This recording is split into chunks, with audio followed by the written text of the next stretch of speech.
Creo que nos sentaremos junto a esta fogata un tiempo. ¿Y luego qué? Solo un tonto planea con siglos de anticipación, hijo.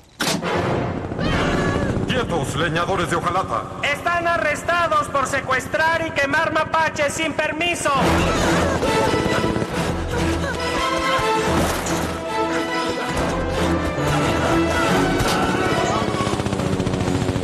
¡Se terminó, papá! ¡No, hijo! No puedo superar a un helicóptero, pero puedo doblarlo.